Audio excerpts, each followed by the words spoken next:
जय माता दी मेरी प्रिय सखियों, आप सभी को गणगौर व्रत की हार्दिक शुभकामनाएं। प्रिय सखियों, इस वीडियो के माध्यम से मैं आज आपको गणगौर व्रत के महत्व एवं पूजा विधि के बारे में बताना चाहती हूँ। गणगौर व्रत का महत्व। गणगौर व्रत विशेष रूप से सुहागिन और अविवाहित कन्याओं के द्वारा श्रद्धापूर्वक किया जाता है। यह व्रत माता पार्वती और भगवान शिव को समर्पित माना जाता है। सुहागिन महिलाएं अखंड सौभाग्य और परिवार की सुख समृद्धि के लिए यह व्रत करती हैं। अविवाहित कन्याएं मनचाहा वर प्राप्त करने की कामना से गणगौर की पूजा करती हैं। राजस्थान सहित कई क्षेत्रों में यह पर्व बड़े उत्साह और परंपरा के साथ मनाया जाता है। गणगौर व्रत की पूजा विधि। प्रातःकाल स्नान करके स्वच्छ एवं पारंपरिक वस्त्र धारण करें। मिट्टी या धातु की गौर प्रतिमा स्थापित करें। माता गौरी को सुहाग सामग्री, वस्त्र, पुष्प और सिंदूर अर्पित करें। जल रोली, अक्षत और नैवेद्य से पूजा करें। गणगौर के गीत गाकर आरती करें। व्रत कथा सुने और परिवार की मंगल कामना करें। अंत में प्रसाद वितरित करें। व्रत के नियम। व्रत में शुद्धता और श्रद्धा बनाए रखें। क्रोध और कटु वचन से दूर रहें। सुहाग सामग्री का दान शुभ माना जाता है।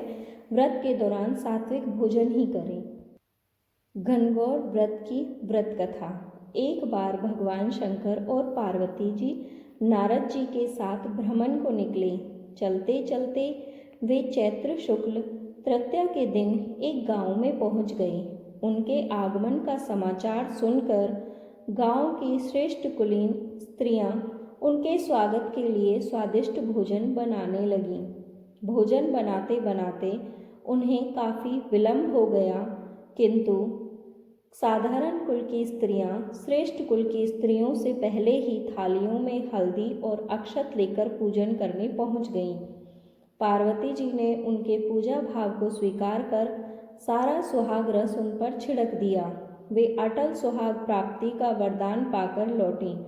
उसके बाद उच्च कुल की स्त्रियां अनेक प्रकार के पकवान लेकर गौरी जी और शंकर जी की पूजा करने पहुंची। सोने चांदी से निर्मित उनकी थालियों में विभिन्न प्रकार के पदार्थ थे।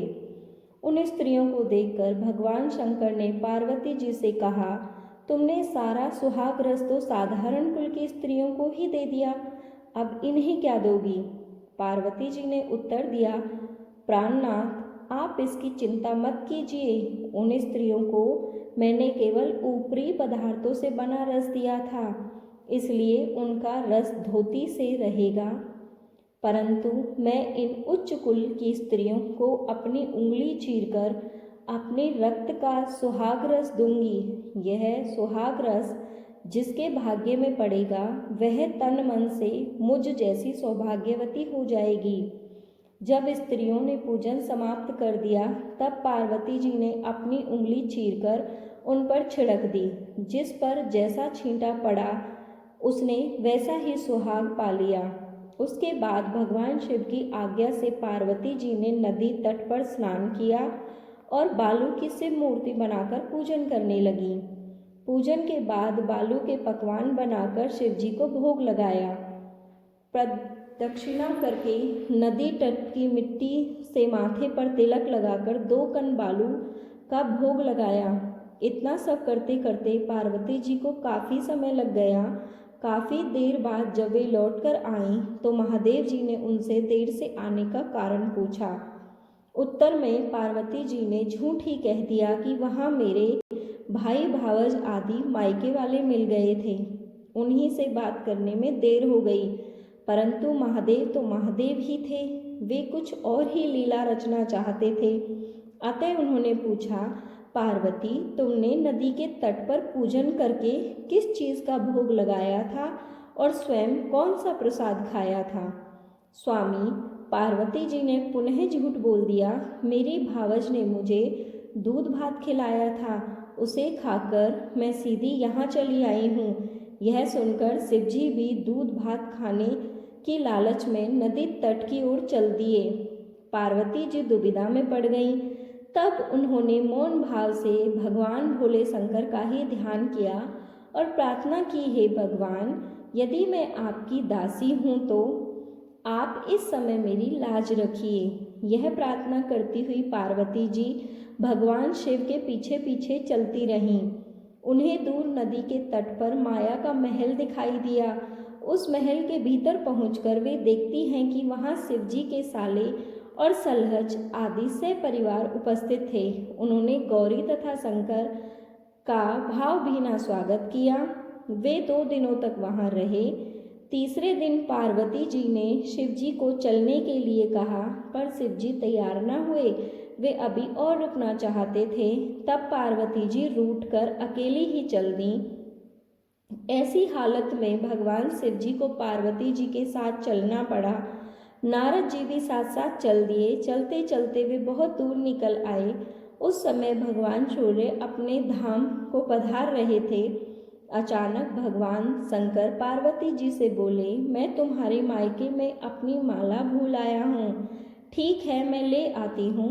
पार्वती जी ने कहा और जाने को तत्पर हो गई, परंतु भगवान ने उन्हें जाने की आज्ञा न दी।